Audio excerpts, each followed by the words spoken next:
What is up, everybody? Welcome to the Titans Time Podcast, your Tennessee Titans podcast for the Pigskin Podcast Network.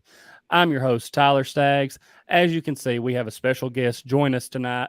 Power Hour, great friend of the show. Happy to have him on. I'm going to tell you how you can support him here in a minute.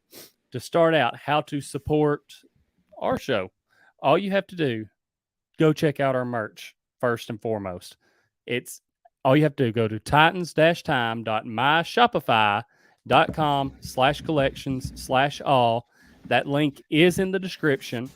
It will also be in the description for the audio version of this show. Speaking of the audio version, after you're done watching here live, if you're tuned in with us live on YouTube, make sure to go check out the audio version on Stitcher, Spotify, Apple Podcast. Follow the podcast. Leave that 5-star rating. Leave some comments, questions. I want to know y'all's thoughts on everything that we're going to get into today because we have a great show planned. And as I mentioned, we're live on YouTube. If you're in the live chat right now, make sure you back out of the live chat. Hit that like button. I really appreciate that. Helps the show out a lot.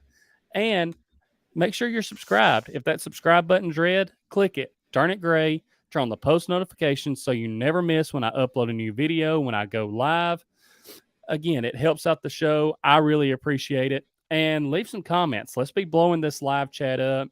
We're unfortunately going to have to get into some more A.J. Brown talks, little drama going on. Going to be doing a mock draft 2.0 here on the show. I just done one last week, but hey, the draft is less than a week away. So we got to get some more of these out here and see how close we get to what the Titans are actually going to do, or just put out there what we would like to see them do. And again, just the comments, we want to know y'all's thoughts because everyone has different opinions on all of that. Another way, go check me out on social media, Twitter, at Titans_time, Instagram, Titans Time Podcast, Facebook, Titans Time. And now, obviously, the guest, you got to go support the Power Hour. If you're not following him already, if you're not subscribed to him on YouTube already, I don't know what you're doing. I mean, this guy is always putting out quality content. Even on TikTok, he's putting PowerPoints out there for you and giving his thoughts with amazing breakdown. You can find him on Twitter at the Power Hour 615, YouTube, the Power Hour. Those links are in the description below. On TikTok at the Power Hour 615. I believe Facebook is at the Power Hour 615 too, correct? That's correct, sir. So go follow him on all those platforms. You definitely won't be disappointed. Power Hour, how you doing tonight, man? Tyler, thank you for that lovely introduction. I am doing fantastic. It is a nice Friday night. So I'm just ready to talk some football, man. I am too, and I'm glad you're doing well. Got some people here in the comments. Titan Pratt, Bryce, how's it going, man? He said, what's up, guys? Got Al Pierce in the chat saying, tighten up, guys. Tighten up to you, Al. Hope you're doing well. Got my wife saying, tighten up. Have Bill Kerr saying, hi, all. Bill, hope you're doing well. And tighten up saying, tighten up. So there we go. And, Power Hour, we're not going to spend a whole lot of time on this, but it's recent news. We found out some more, even if John Robinson and Mike Vrabel don't really want to talk about it and put stuff out there. There's been some leaks, supposedly, for A.J. Brown's contract extension. And all of this kind of stems from Deebo Samuel asking for a trade from the 49ers. He does that, and then all of a sudden on an Instagram Live, and it was Deebo's stepmom, I believe, who was live on Instagram. You hear Deebo on the phone with A.J. Brown, and they are talking about the contract extensions. A.J.'s asking Deebo, hey, what have they offered you? Deebo's saying, 49ers haven't offered me anything. And it just so happens that A.J. and Deebo share the same agent, and Deebo says, I believe his name, is it Travis? Is that right? Or I believe it is Travis. Deebo says to AJ, Travis told me that they're only offering you 20 million and that's as high as they're going to go. So they know that you can get more elsewhere, but 20 is as high as they're going. And, all Titans fans, I know some when they first saw that video, they were like, well, AJ's gone now. But Titans fans, don't freak out right now. You have to keep that trust in John Robinson because him and Mike Vrabel both reiterated several times, hey, we've talked to AJ. We've been talking to AJ's reps. We've reiterated to AJ several times how much he means to this football team, how much we want him here. I have faith that they're going to get a deal done. What about you, Power Hour?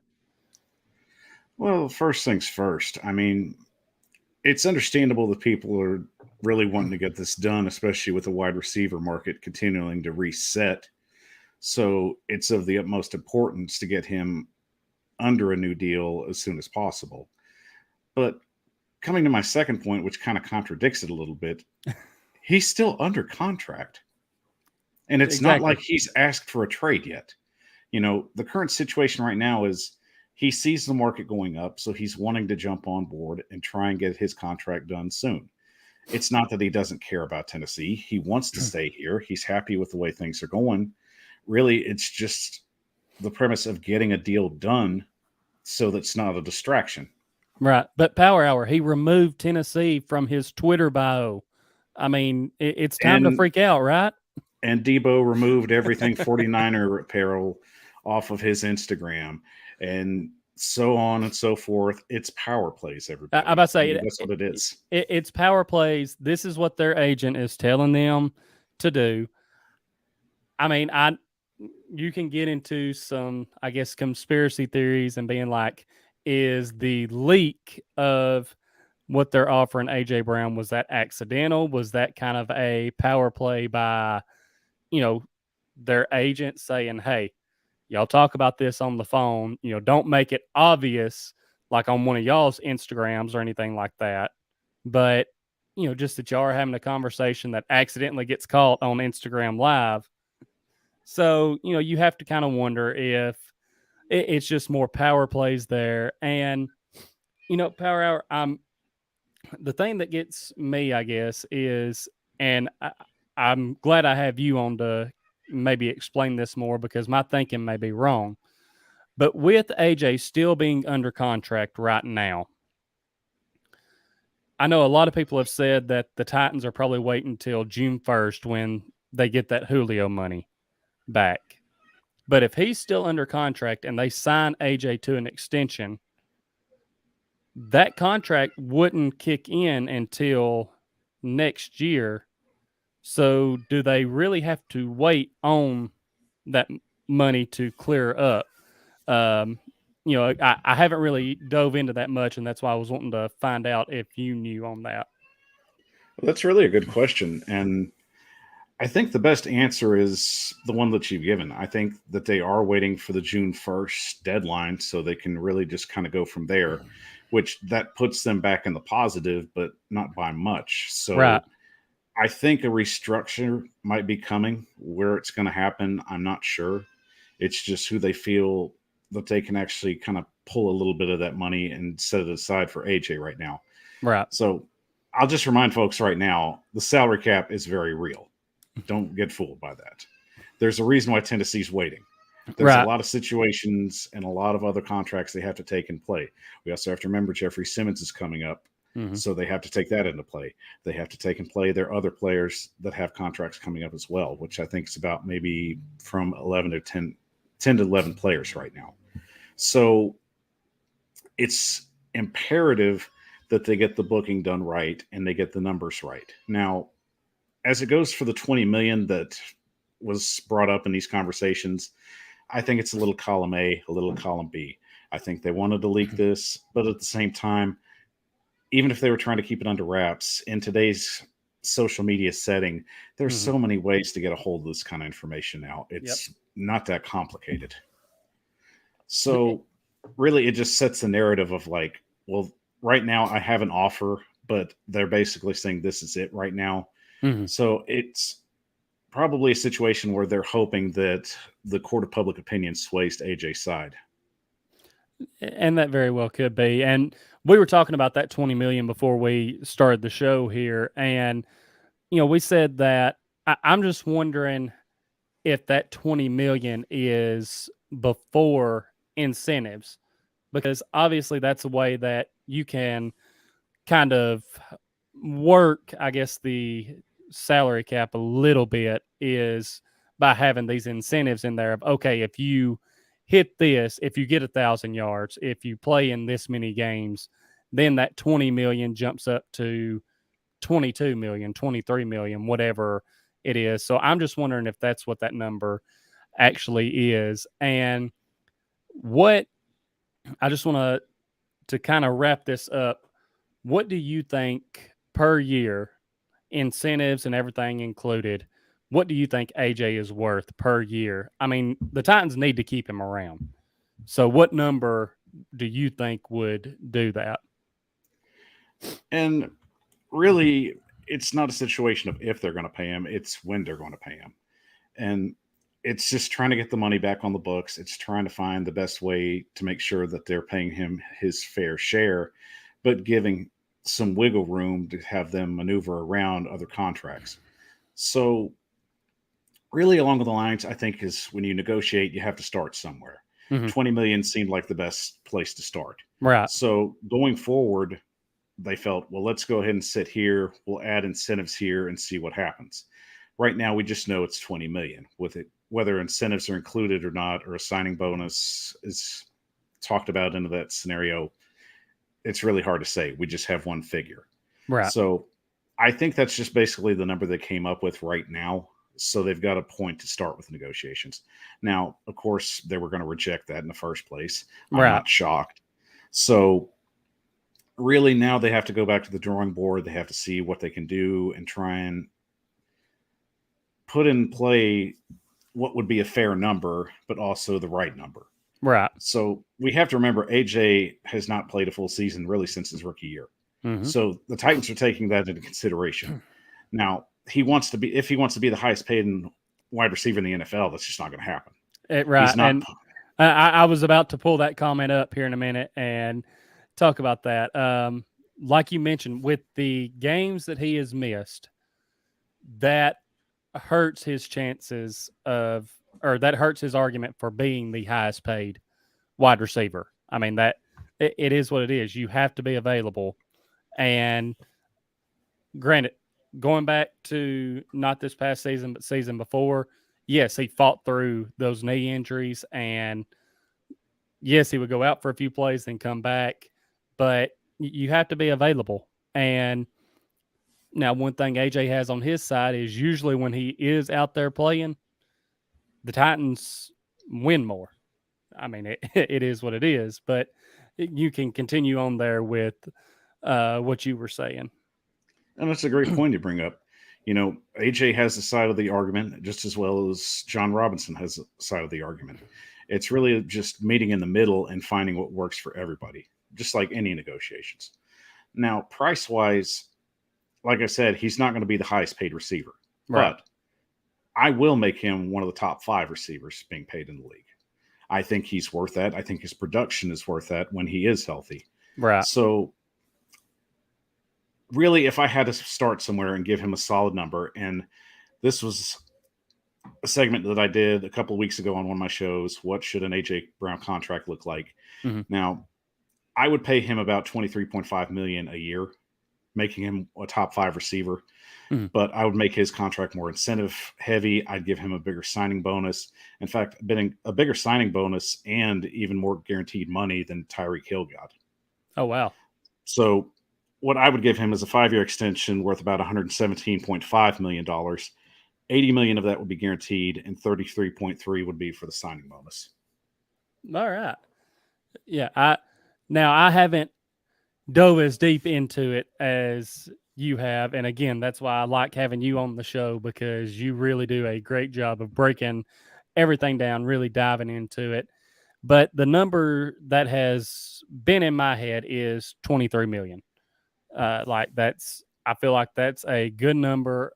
I think it would be a number that AJ would be happy with. And like you said, obviously there's more incentives and everything that you could throw in there. And I want to go back to a point you made. This is the first offer. Like, they're not going to really throw all their chips out there on the table.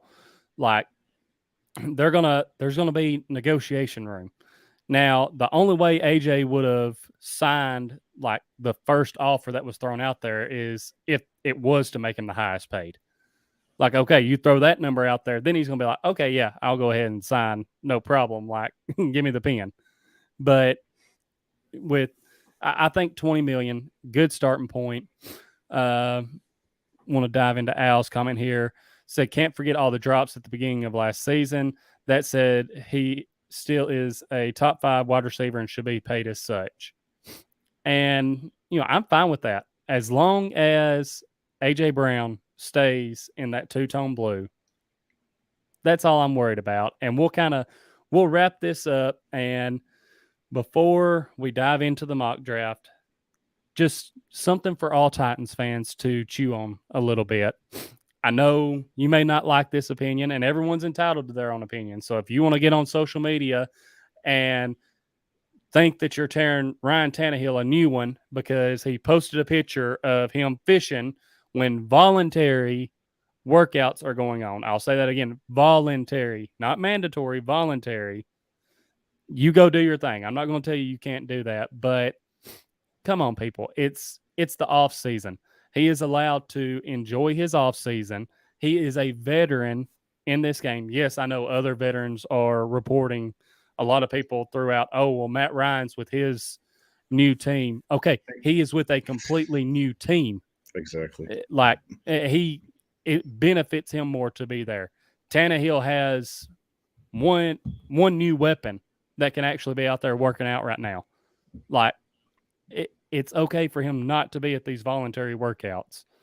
Just my thoughts on that. That's all we're going to dive into on that because, man, we have a mock draft to get to, and I know that's going to take a little bit of time. I'm excited for it.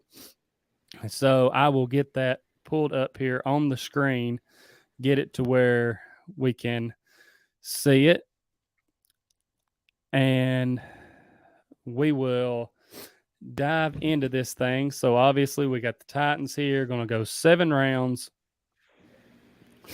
enter the draft here, and let's get this thing going. Let's do it.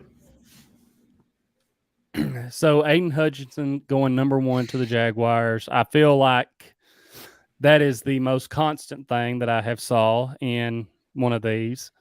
There's Williams off the board already. Drake London to the Chargers. Olave off the board. Booth's off. Linderbaum's off. Yep. Zion's off. So now we are to the Titans pick here, and I see that we still have one tackle here from Central Michigan, Bernard Raymond. Is that right? Yes, sir. And let's look at interior O-line. Kenyon Green still on the board. is still there. Let's look at wide receivers. You have Pickens. Sky Moore that's there. Pickens. Burks is still there. So definitely some pieces that we can grab right here at 26 if we want to. What's our trade options? I about to say, I want to look at the trade options. We have the Jaguars at 33 is their next pick offering. Then the Cowboys and the Chargers. I don't know that I would want to jump back all the way to 56 or 79. What's your thoughts on that? Honestly, that's a little too far back for me. I wouldn't want to trade out of the 30s. Yeah, that's kind of where I'm sitting at. And, me and you, we're going to be J-Rob and Mike Vrabel here kind of working together. So are you thinking we need to trade back? Because at 33, I feel like, now I am going to say I did a mock draft just like 2 days ago, and where people were flying off the board at was easily the most confusing mock draft I have ever saw. Like, I'm like, okay, I know from other mock drafts that I've done, I can trade back to here and get this guy. And then all of a sudden he's going like 10 picks earlier than that. I'm like, what is going on right here? So I'm going to ask you, Power Hour, what do we want to do here? Well, there's a lot of great players still left on the board, and a lot of these guys are really on my big board. So Burks is definitely one of the guys I would want to go after if he's still available. But the thing is, Kenyon Green's still on the board, Right. along with Rim still being on the board. So I really look at those three right now as the ones I would go after. But at the same time, the Jaguars want to make a trade. They've already had a first round pick. They're trying to trade back into the first round. Usually around that, I wouldn't want to do anything with a conference rival, basically. So, but the picks that they have right now are a little interesting. So, Right. I know we'll get 33 right off the bat, but really right there, and that's just the hard part with these trades, it's trying to find something that we can just make work. But I'm basically giving them another pick in the first round. Right. So I have to treat it as I think too high picks are viable for this trade-off. Right. So if we go with 65 as well, that knocks the percent chance down to 29. Now, What would it be if we went? Well, what would it be if we went 33 and 70? 70 would knock it to 42. And that's something I was going to mention is on PFF's mock draft simulator, I've went pretty crazy with some trades and gotten ones that I didn't think would be accepted. And just to see here, like obviously if it says not accepted, I haven't even gave it a chance. But I've messed around and just added pick after pick. And as long as there was still a percent chance showing, I would send it on it. And sometimes it got accepted, sometimes it didn't. But, we could try and see if they would give us 33 and 70 here. Like I said, it's sitting at a 42% chance. I would also try and go after 222. I wouldn't mind having another 7th round pick. Okay. That knocks it down to 39. So only dropped us 3% there. So do we want to try and shoot on this and see? Let's see if we can get it. If we don't, then we'll just reset and make a pick. That works for me. And it works. It worked. So let's see who they wanted to jump up and get right here. They're probably going to get who I think they're going to get. And Burks. I was just thinking they were probably wanting to trade up and grab Burks, but we may be surprised. So let's see. Ooh. They went Hill. Green's off the board. Sky's off the board. Burks is off the board. Oh, man. That was not what I was wanting to see to end. I was hoping that Moore or Burks one would make it to us. But we did make it out with pick 70. Well, so. We did. Now, my only question with the tackle from Central Michigan, from looking at him here, because obviously left tackle, we have Lewan right now. We know we need interior line help, and we know that we need a right tackle. And the funny thing is, when Jack Conklin was drafted, he was a left tackle. Okay, he converted over to right tackle. And that's what I was wanting to get into here. Do you think that Bernard is a guy that can swing over to that right tackle spot and fill it for us? He's very athletic, and unfortunately, the one thing I do think he still needs to work on is his footwork. But along those lines, he still is one of the highest graded players that's available right now. So we still have some time, so I think we should just kind of see what our options are. But right now, he's 1A. Okay. So we will also look at receivers. You have Pickens, who is still there. Any other position that you're wanting to check out right now? Let's see what we have on the interior offensive line. Interior, Okay.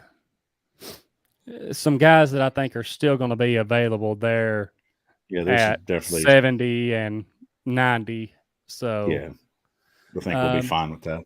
we do have 8 trade offers. And I know sometimes on these mock drafts, this is where things can get a little bit muddy in the water a little bit, because you can trade back thinking you can still just a couple picks, thinking you'll still be able to grab a guy, and then he's gone. So we have the Jets at 35, Giants at 36, Seahawks at 40, Falcons 43, Browns 44, Saints at 49, Green Bay 53, and Tampa Bay at 60. Any of those that you're wanting to check out? I wouldn't mind trading with the Jets, but only if we could get 35 and 38. Okay. They've already got 2 picks in the first round, and they basically get another pick in the second round, but basically that's another trade off just for their other second pick. So for us, that would be a low 1 and a high 2. Right. And it looks like they would not be for that. So that's the only trade I'd be willing to give them. Right. And just to kind of see, so the Giants, you could get 36, but then you're falling back to 67. Seahawks, they have 40 and 41. And I'm just kind of looking here. 43 and then 58 from the Falcons. So, I don't know that there's, if any of those pique your interest on trying to get, or the more that I'm thinking, grab a guy. The more that I'm thinking about it, the more I'm just getting pulled away from the trade scenario. The Jets really was the best trade, and if they're not going to give up those 2 second rounds, then we just take Ram right now. All right. So going with Ram right now, tackle from Central Michigan. Take him and solidify our offensive line. All right, we will go with him. Which that would basically put Dylan Radins at the guard position now. Yep. And obviously there's some other guys on the interior O line that I kind of like and think that, we can grab later on here and, maybe battle for that interior O line, but we'll see. McBride went to Green Bay there. Shocking. Dulcich is off the board. Channel's off the board. Harris is off the board. So, all right, now just kind of look here. Calvin Austin, that's maybe the earliest I've seen him come off the board, going to the Texans there. I love the need on the Texans, just every position. Yeah. I did not notice that until just now after you said just something. Everything. They need everything. That is hilarious. So now what position here at 70 would you like to look at? Still got some receivers there. I know Mechie, he's another guy that tore his ACL. I think he actually tore his before Williams tore his, did he not? And Mechie tore his first, so that was in the SEC championship game. So more than likely he'll be ready for the start of training camp. Right, and that's what I was thinking. He's a guy that he does pique my interest as a wide receiver because, him at Alabama, I felt like with Williams, they were a true double threat there. I mean, if you focus too much on Williams, Mechie was going to tear you up. If you focus too much on Mechie, then Williams was going to tear you up. Anyone else that you're wanting to kind of look at here? Let's check it. Let's check out safety. Safety. All right. So Brian Cook's still there. Kirby Joseph. Kirby Joseph. I like still Kirby there. Joseph.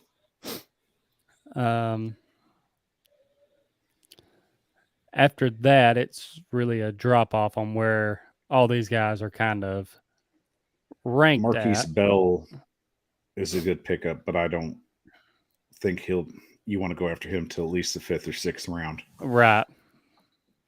And we do also have trade offers there. Let's look at interior O-line again. I think we'll still be good. So yeah, I agree. I think we're still good there. 9 trade offers. Yeah. So let's look here. Seattle 72, Browns 78, Steelers 84. I think we can pretty much rule. To me, anyway, we can rule out the Panthers at 137. Agreed. And probably even, I don't know. I want to say the Dolphins through the Panthers can probably rule out. I mean, I don't know, just because if we trade out here, then we still have to wait 20 more picks to grab a person. Any trades there pique your interest? The Seattle trade definitely speaking my interest.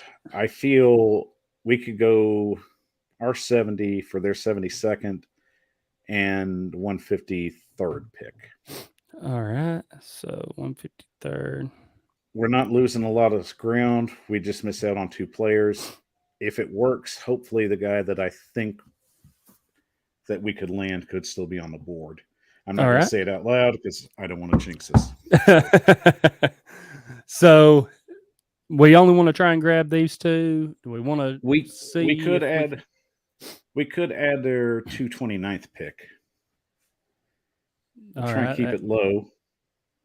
That still leaves them with 2 picks. And we can still pick in the 7th round. So that works out. All right. If you're good with this, we'll offer it up to them. Let's do it.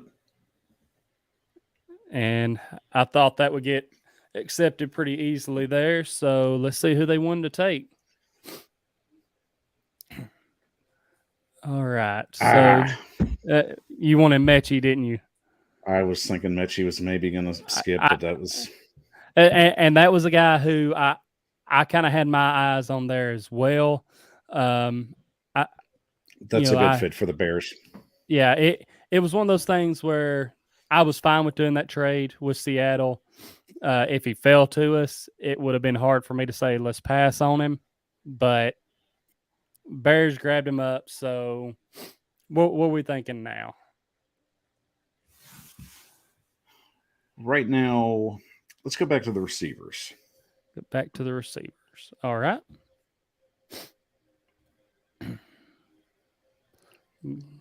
You just tell me who piques your interest here.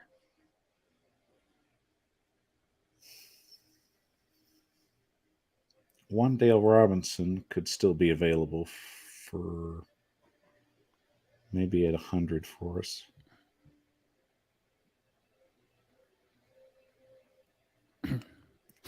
Yeah.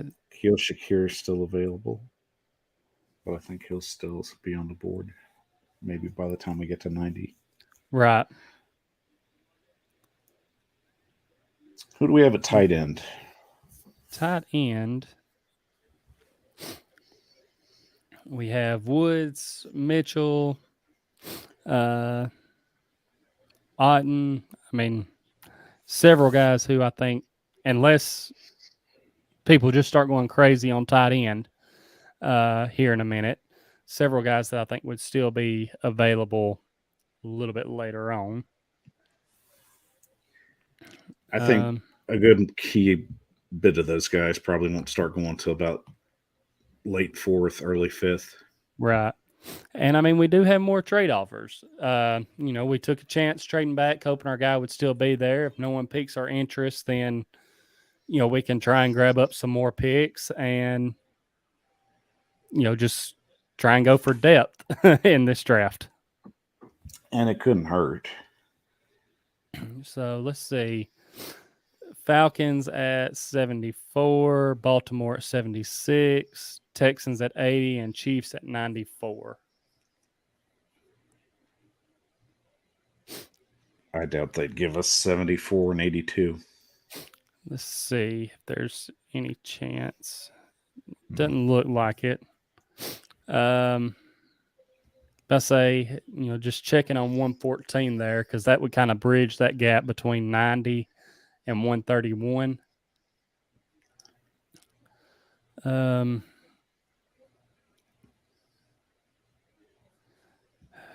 Ravens have 76, 100, 110, 119.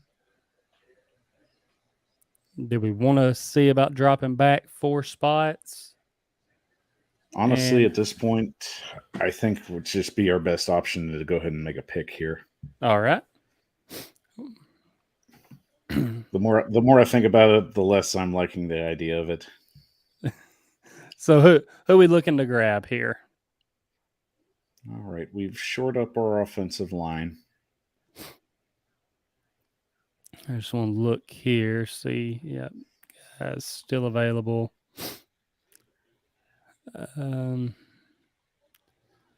It's not first round. We can look at this now. Asmo is really good. And the fact he's still on the board at 70 is shocking.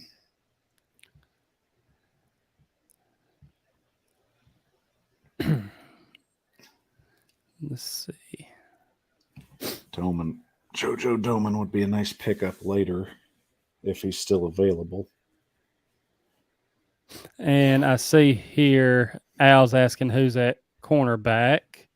So we can look there as well. So still have Marcus Jones, Jalen Davis, Cordell Flott. Cordell Flott to me is a big sleeping prospect. Yeah, I remember you talking about him before. And really, we just had a wrench thrown in everything here by Mechie being picked by the Bears there. So it was a gamble, and it was one that I just wish we didn't lose. So screw you, Bears, doing that to us. I mean, come on now. But we did pick up an extra pick, so really, I feel at this one we can shop for whatever we want at this point. We have, if we feel like we just want to get somebody because they're the best player on the board, right? I don't see the harm in that.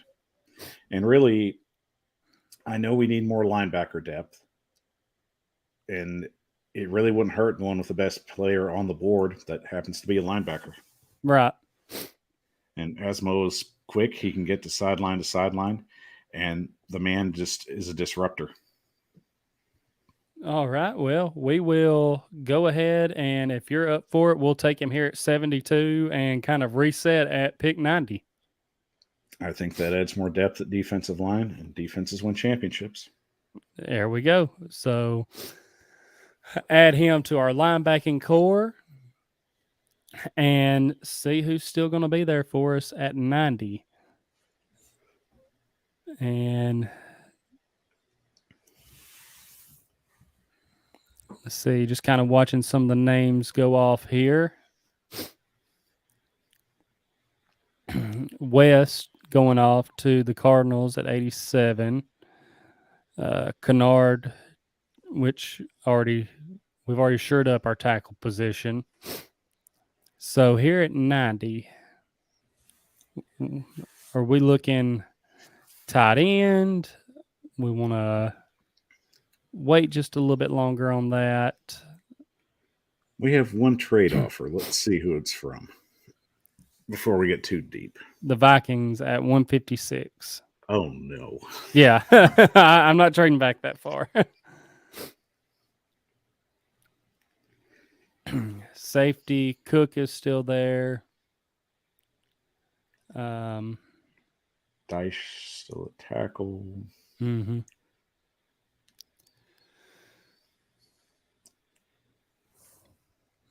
Let's see, receivers. Let's see who's. A couple of guys that you mentioned earlier are still sitting here. And I'd honestly go with Khalil. Khalil I would from go Boise with Khalil State. right now. All right. Check him out right quick.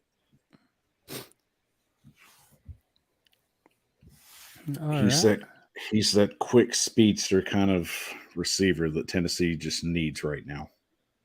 All right. Well, there we go. We will add to our receiving core now. We'll take Khalil from Boise State and then wait till 131. So, I mean, we've already filled some pretty key needs right now. We've shored up the offensive line. We've added depth at the linebacker core.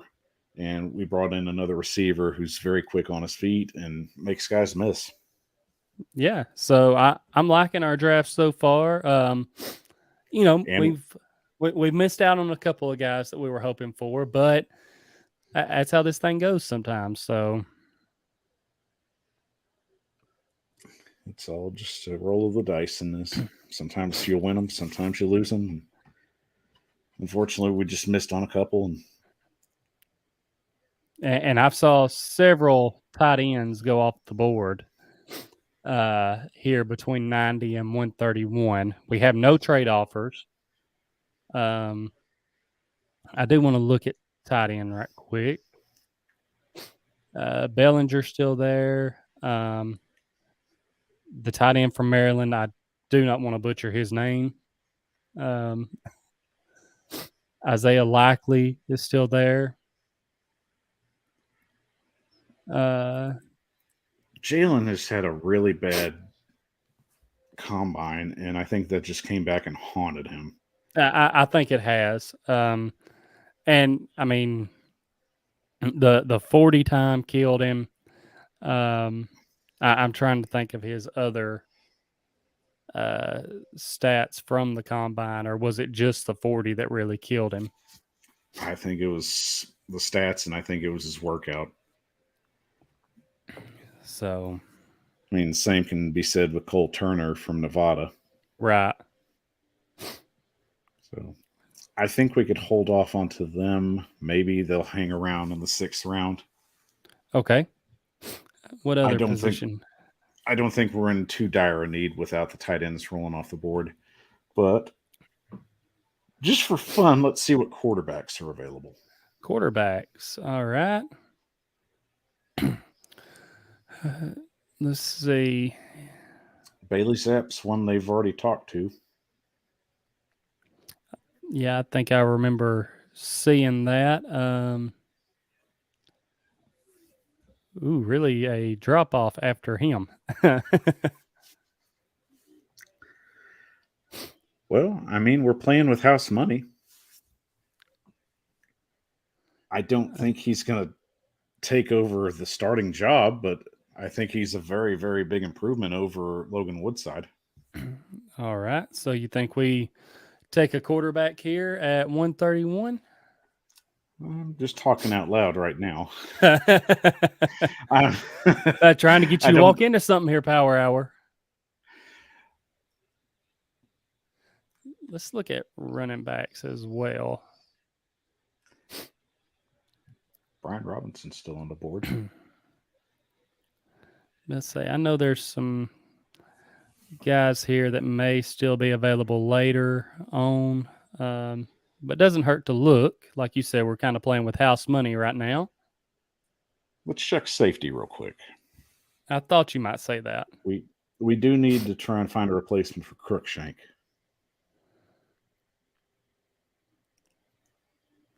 You just let me know if anyone's jumping off the board to you right here at 131. Bill's still there, but I don't want to get him just yet. Not at least until we have to. Right. And really, we're going to have a pick just about every other 6 or 7 picks. So we'll have one for the 30s, the 40s, the 50s, and the 60s. Right.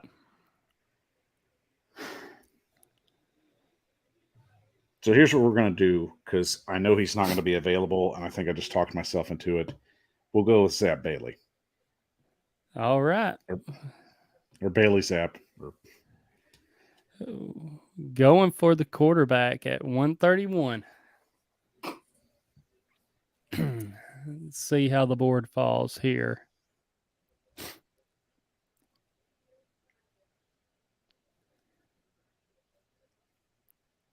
Just about how I thought it would. Now let's go back to running back real quick. All right.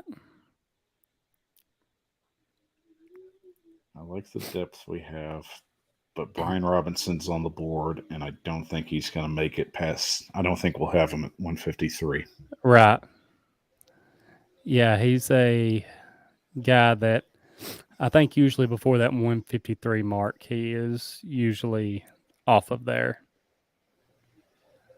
I mean, we've had a little luck with Alabama running backs, particularly one.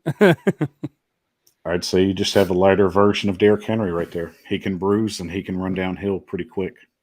So we're going to grab a running back here, Brian Robinson at 143. I say we go for it. We're All playing right. with house money. We bring in another solid player to compete. Maybe he gets in some playing time right behind Hillard. And he can catch out of the backfield, so that's another plus. Right. Yeah, that's something that I've really been looking at with running backs for this draft is just, even if it's just looking at their stats, seeing if, they actually had, like how many targets they had and how many catches they had. So, because I know I've looked at some of them and, they were like below 15 on targets, catches, everything. So I was like, okay, that's not really what we need right now. And going forward after, when the team ends up moving on from Henry or when Henry retires, whatever ends up happening first, like we need a guy that can catch out of the backfield behind him. Robinson can definitely do that. So that fills another need we needed from Darrington Evans where it just didn't transcend. Looking back at tight ends here,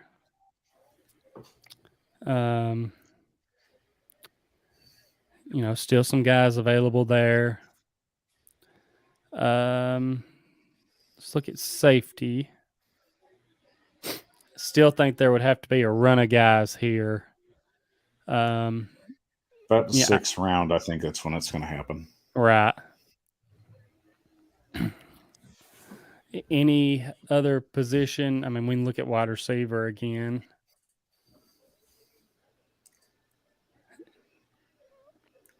Yavion Healy is one that really stands out to me, but I wouldn't go after him till about 219 or 222. Right. Mercedes Jones on the board. Who was that? Mercedes Jones is still on the board. Mm-hmm. I think it's still too early to go after him.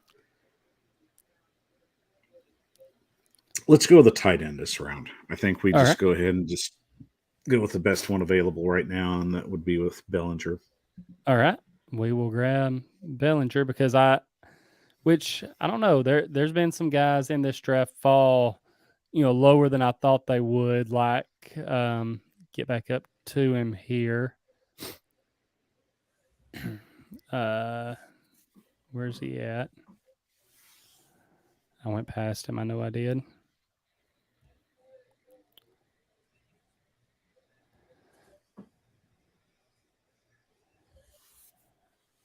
Well, he's hiding from you. Yeah, he is. The tackle from Arizona State, there he is. He fell all the way to 136, which was surprising to me. Mainly surprising because of how these PFF mock drafts have been going, like, showing his average draft position, which, not putting just too much into that, but he's normally gone in the 90s and fell all the way to the 130s. So I was going to saying all that to say I don't think that Bellinger would still be there at 169. I wouldn't think so. So we'll go ahead and grab him right here at 153.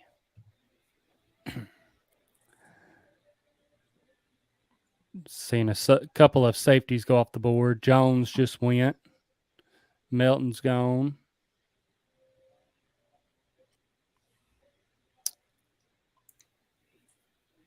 Knight's off the board. I believe if we're wanting to, and the Patriots got Jones Jr. Hate to see a Tennessee player go up there to New England. They do well up there, though. Yeah. This may be the round that we grab a safety just because I don't believe that Bell will fall to 204. I don't think so either. Now, you know what, Power Hour? Right quick, before we make this next pick, I want to hop into the best bet segment presented by DraftKings. And as we know, the NBA playoffs are going on right now. The Memphis Grizzlies last night coming back and just, absolutely crushing the Timberwolves and their fans' hopes. Coming back from being down over 20 points and just taking that game in Minnesota. Great atmosphere, great for the Grizzlies, all the Grizzly fans. And DraftKings is letting people get in on all of the first round action with amazing offers. And DraftKings Sportsbook is an official sports betting partner of the NBA. This week, new customers can bet just $5 on any team to win and get $150 in free bets instantly. Guys, you win no matter what. All DraftKings Sportsbook customers can also bet on NBA hoops with same-game parlays. Combine multiple bets from the same game for a bigger payout. The more legs you add, the more money you can win. Plus, each day of the first round, get a risk-free bet up to $10 if your same-game parlay doesn't hit. Simple. Download the DraftKings Sportsbook app now. Use promo code TPPN. Bet $5 on any NBA team to win their game during the first round of the playoffs and get $150 in free bets instantly. That's promo code TPPN at DraftKings Sportsbook, an official sports betting partner of the NBA. Minimum age and eligibility restrictions apply. Go down, see the show notes or description for more details. If you or someone you know has a gambling problem, crisis counseling and referral services can be accessed by calling 1-800-GAMBLER, 1-800-NEXT-STEP, 1-800-522-4700. Visit ccpg.org/chat, 1-800-BETS-OFF, 1-877-770-STOP, 877-8-467-369, or text 467-369. Visit opgr.org, call or text TN Redline 1-800-889-9789 or 1-888-532-3500. Must be 21 years or older. Minimum $5 deposit required. Eligibility restrictions apply. See DraftKings.com/sportsbook for details. And since we're talking about the draft and everything, one thing I want to ask you about, because this is the best bet that I gave last week. And obviously, this is not betting advice, anyone. But the best bet that I gave was Aiden Hutchinson being the number one overall draft pick this year. And Power Hour, I want to know who you think is going to go number one. I think Hutchinson's going to end up being easily the number one pick, just because I think the Jaguars have sold themselves into the idea of adding more defensive depth and definitely the best defensive player on the board. So, I wouldn't go 100% with it, because we've seen in many drafts where one guy would be a lock, the team would go a completely different direction, which they could. But at the same time, I think that this is probably maybe the safest bet that you could make if you wanted to make that bet on this one. I agree. That's the one I've been sticking by. There's only one or really maybe only one more guy that I think would go over him. I think Jacksonville goes defense and they go edge. I mean, I do.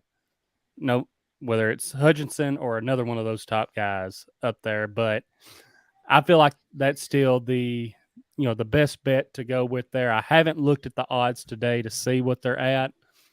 I think last week they were either at the odds for him were either minus 250 or minus 225, something like that.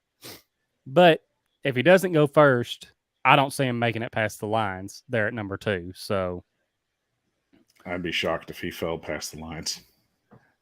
And with that, we can go back to our draft now. So what are we thinking here at 169? Do we want to go ahead and grab a safety? A guy I know that we can get later on is Brad Hawkins. Do you know much about Hawkins from Michigan? Not a whole lot. I know much more about Bell than I do Hawkins, and I'm kind of in the same boat with you. I just feel like if you let Bell go, he's not going to make it to where we're going to be at the next position, because usually around this time, he's usually gone. And if he does last past anytime any further down, it's not but maybe 2 or 3 picks afterwards. Right. So it's a gamble, but Bell's definitely got a higher upside. And I really feel he's going to be a great special teams contributor. I just think he's overlooked just because basically with the school that he played with. Right. Well, let's go ahead, grab our guy, Bell, a guy that we like. Why take a chance of him not being there? Not going to do that. Let's grab him here at 169. And now we wait till 204. The all fun wait where we see just all these guys go off the board. But at the same time, we've still got 4 to play with. So. We do. And we could still have some trade potential. This is basically a pick for pick kind of trade scenario. So right.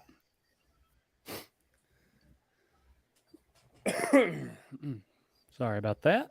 These allergies, man, they're terrible. They have reared their ugly head this week. So we do have some trade offers. Let's just want to look here at tight ends. Still Turner got some.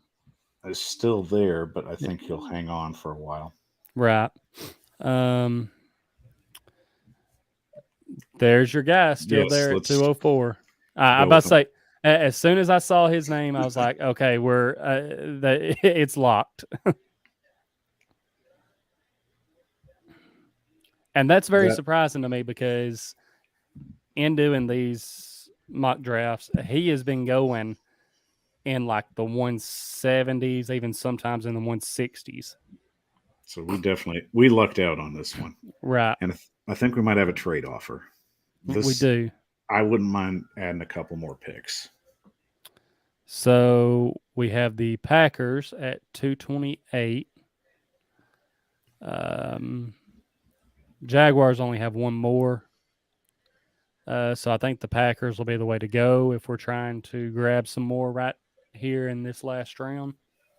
Let's go with 228 and 258. All right. So they are not willing to go. Unless you wanted to try it and see. Well, we still have one at 222. So let's go with 249 and 258.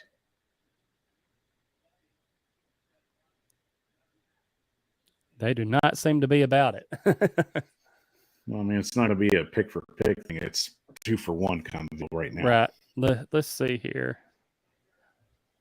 There you go. There we go. We got 2 for 1.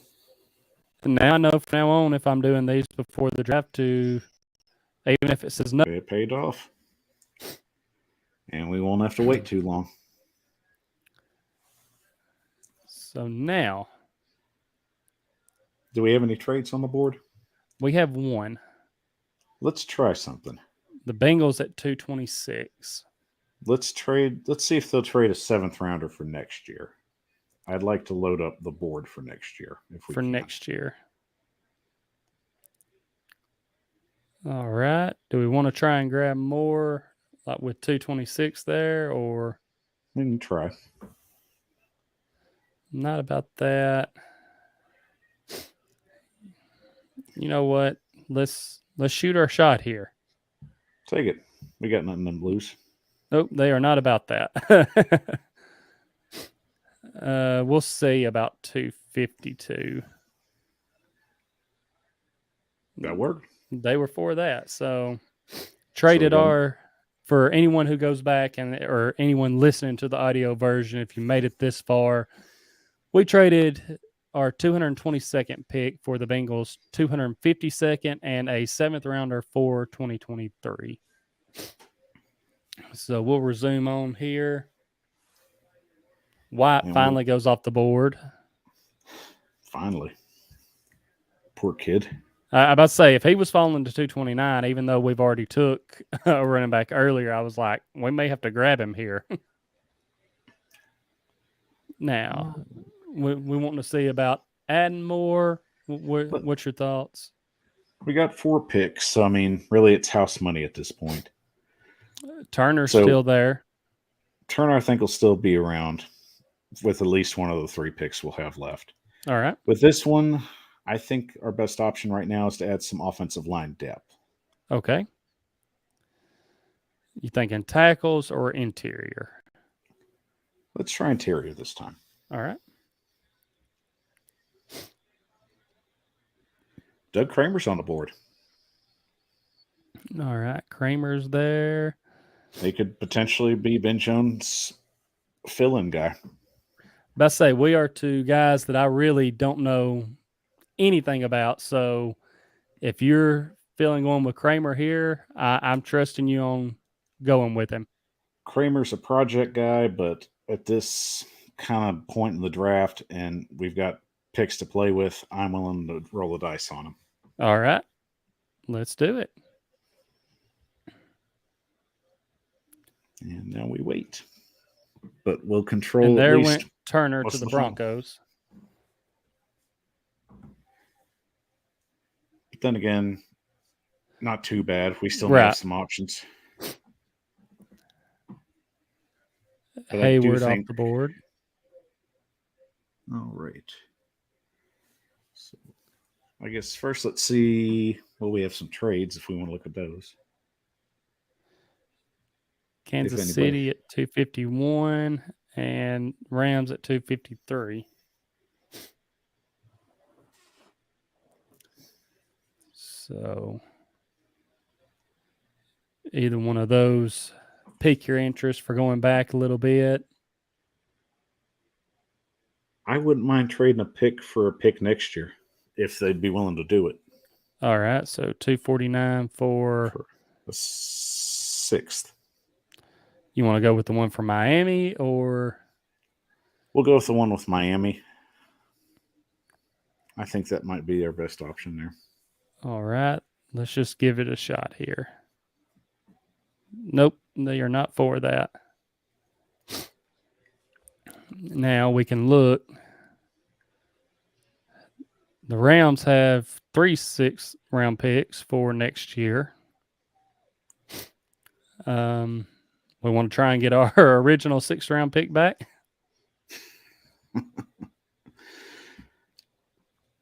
You know what? At this point, I think we'll just add players now. All right. Fine with that. So I think let's go ahead and check the tight end board and see who's still hanging around. All right.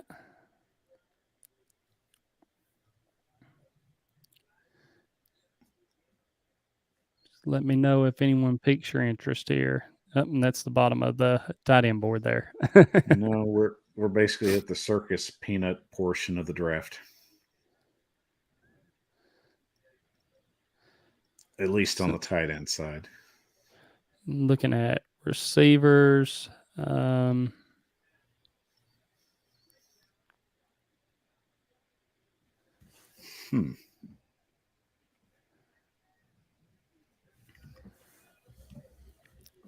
If you are fine with it, like I said, I don't know too much about him, but add in another safety for depth or special teams play. I think that's a strong move. I like this guy from Michigan for some reason. Like I said, don't know much about him, but just ever since I saw his name a couple weeks ago, I was like, I like that guy for some reason. So let's take him there at 249. And with Hooker's contract coming up next year, that might be another position they have to fill. Right. So it doesn't hurt to stock up on some guys. And here at 252, Chiefs are still offering they're our only option here. If at 249 they wouldn't give us a 6th round for next year, I don't think they'll do it for 252. Unless they'd want to give a 7th round up, but then again, I'm fine with still just adding players if you are. I'm fine. I think that's the best way right now. I think at this point, that's the better option, is to start finding guys that can jump on this team and see if they can make it through training camp. Now, one position we haven't looked at much more is cornerback. Don't know if we want to add anyone from the cornerback position now. I'd say there's just a lot of guys jumping out at me right now, at least on the corner. Now, Chris Steele's an interesting prospect. All right, there he is. And unfortunately, he's so low is because of a major injury. And J-Rob loves those injuries. I'm about to say, so a Titans type guy there. Very much. Well, we've got the picks. It's late in the draft. Want to take a shot on him? Let's bring him in, see what he can do. All right. So still there at 252. And now I have to ask, Power Hour, we're here at our last pick. No trade offers. I think I might know where you would want to go with this pick if he is still available. I mean, he is highly sought after. He is. He is still there, though. And I am just absolutely floored. So, I think only right, because I know that you have been high on adding Cameron Dicker to be the kicker for the Titans, adding him in the draft. I have, and I wrote a complete article about it in Titan sized, so that's the least that I can say about my obsession. It's only right to add him for our last pick, since I have you on doing a mock draft with me. Well, let's go ahead and make it official. Dicker, the kicker, is now Tennessee Titan. And let's see how PFF grades our draft here. Be gentle. Yeah. So for the trade with Jacksonville, where we gave up the 26th overall pick, got the 33rd, the 70th, and the 222nd, they gave us a B. Bernard, the tackle from Central Michigan, at 33, they gave us an A for that. Trade with Seattle, where we gave them pick 70 for 72, 153, and 229, gave us a B. Brian, how do you say his last name again? Asmoa. All right. From Oklahoma, the linebacker, gave us a B+ for grabbing him at pick 72. Khalil, the wide receiver from Boise State, at pick 90, gave us a B+. They did decide to throw a couple of Fs on us here, but at 131, Bailey Zapp, QB, Western Kentucky, C+. Brian Robinson at 143, running back from Alabama, they gave us an F. Bellinger, tight end, San Diego State, at 153, gave us a B-. Bell, we kind of knew that was going to be a reach by PFF standards, but Yeah. I mean, we had to make a decision there at 169 because we weren't going to pick again until 204. And like we said, he wasn't going to be there at that pick. Javion Healy, is that right? Yeah. From the wide receiver from Coastal Carolina was there at 204. They gave us a B. 229, Doug Kramer, center from Illinois, C plus. At 249, Brad Hawkins, safety from Michigan, gave us a B plus. Trade with Green Bay, where we got pick 249 and their 7th round and 258 for 219. Gave us a B minus. Chris Steele, cornerback from USC at 252, gave us C plus. Trade with the Bengals, where we gave up 222 and got 252 and a 7th rounder for 2023, B minus. And Cameron Dicker, the kicker from Texas, Dicker the kicker, at 258 gave us a C plus for an overall draft grade of B plus. So, Power Hour, looking at this here now, what's your thoughts on our draft? I think our draft filled a lot of needs, and it filled a lot of, it filled a lot of ideas of what we're going to be doing going in the future. There's guys that can contribute right away. There's some project guys. I think Hawkins, Kramer, Steele are definitely going to be guys that go into camp not having to have a lot expected out of them. So really that's going to make for an interesting battle going forward. Dicker the kicker going up with Bullock at the kicking position. I think the competition's good, even though they did re-sign Bullock to a 2-year deal. That still shows that competition and competing's the key point here under a Mike Vrabel-led team. And of course, the most important part was we reshored the offensive line, adding Bernard from Central Michigan. I think with that move, that basically solidifies Dylan Radin's position at guard. He'll fill in that slot that Saffold left open. I do think that they were a little harsh on us with Robinson. Maybe it was a reach, but I do think we got a very much quicker version of Deontay Foreman right now in the backfield. People are mad that Foreman's gone. I think we found a better replacement. Right. And I agree with Robinson there again, because, I feel like PFF, they're going to grade this off where they have guys ranked. And I feel like also their average draft position. I mean, that's why they have that there. And we took Robinson like maybe 10 picks before where they have him average at for draft position. So like you said, I feel like they were a little harsh there by giving the F for him. And you mentioned his play, like he's a quicker Foreman. Like, upset about Foreman, but think about how many times as Titans fans we were watching when Foreman would break through the line thinking, okay, he's gone, and then all of a sudden he gets caught from behind. Like, so I like the Robinson pick there. I'm happy with our draft. I feel like we done good. Like you said, we addressed a lot of needs, got some project guys that, I mean, special teams guys, even they make a difference. There's games that are decided by special teams. So, and I will point out one real quick. Brian Asmo at 72 was a great pick.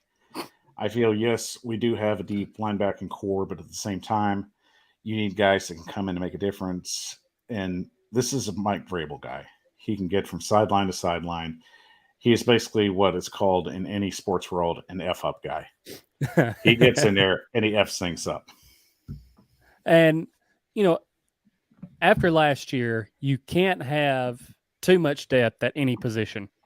I mean, we saw how many guys we went through, and you've mentioned throughout this show contracts for next year.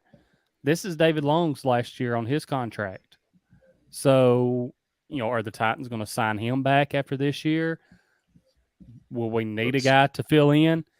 Then you have Cunningham's money that will be due after this year, like what his average breaks down to per year.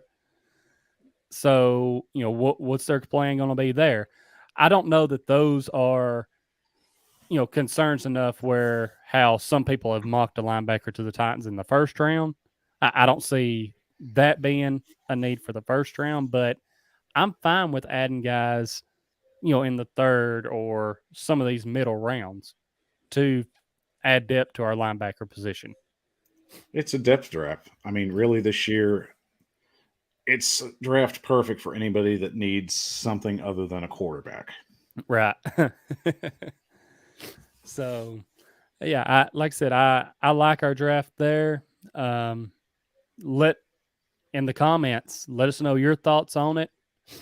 Well, we're glad to hear what you think. I know Bill said recap, so kind of went through and recapped all that.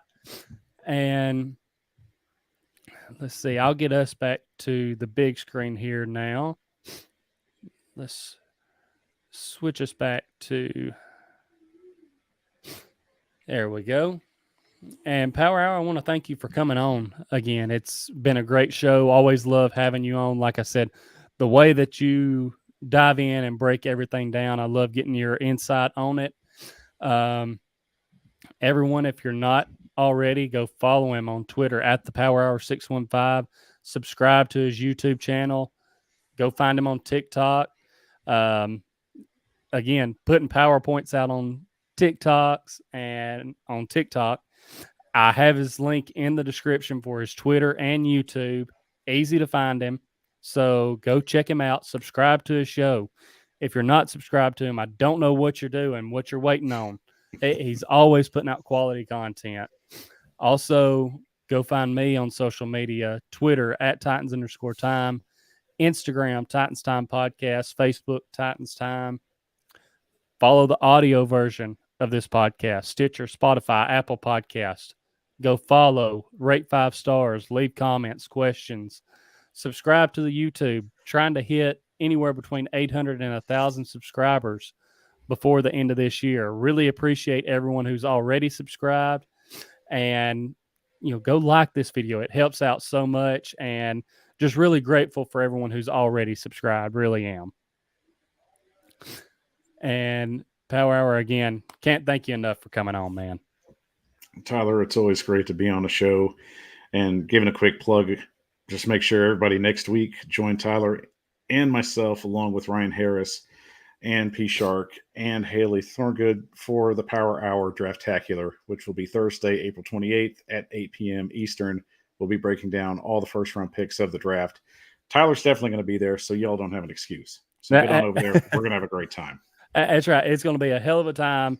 Draft day, finally going to be there. Looking forward to it, man. So excited for that show. Once again, thank you for having on, Tyler. I really appreciate being on the show, buddy. Oh, yeah, always. This has been Titans Time, and as always, tighten up. Tighten up.